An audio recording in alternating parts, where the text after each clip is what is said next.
Good morning, Chantilly. I'm Kyle Bean. And I'm Corey Bean, and here are your weekly announcements. TKN would like to thank the nation's healthcare workers for their continued efforts to keep us all safe. We appreciate all you do during these uncertain times. The Purple Tide is creating a senior map of where the seniors are going to college next year. Use the QR code below to tell them where you are attending college next year. If you have any announcements, memories, or experiences you'd like to share on the nightly news, please fill out the Google form linked below. Mrs. Atallah and Mr. Smith recently had a baby. Let's check in on them and see how they're doing.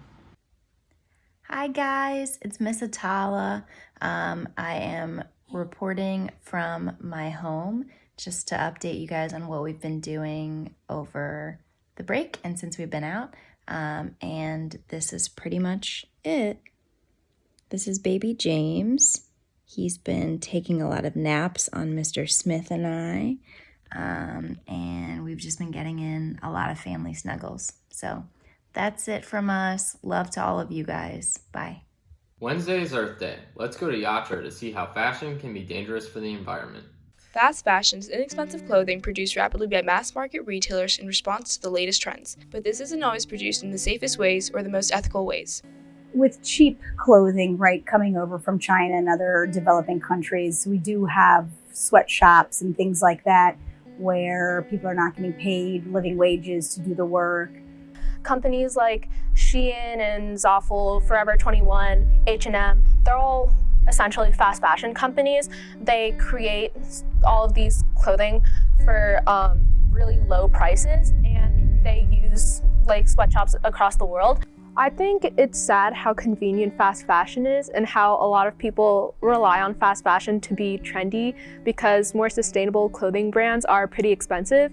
I think that fast fashion is not very good for the environment, but I don't think people really think about those external costs when they think about just how cheap they're going to get clothes for. I think that fast fashion, there are alternatives for it, but it's just so convenient that people just use it as their first option. So just the dyes, growing the cotton, it's usually synthetic fabrics, things like that. Those are negative for the environment. We use a lot of water to grow those materials. If you're using natural fibers, the dyes are harmful when you're putting them out into the environment, and we have to take them out for the water treatment process. As said by Business Insider, the world consumes more than 80 billion items of clothing per year, and it's only increasing. But there are many ways you can help. I try to not buy new clothes all the time.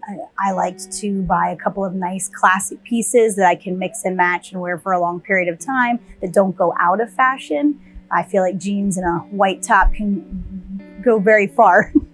Instead of resorting to fast fashion all the time, I love going thrifting, especially in places like Plato's Closet.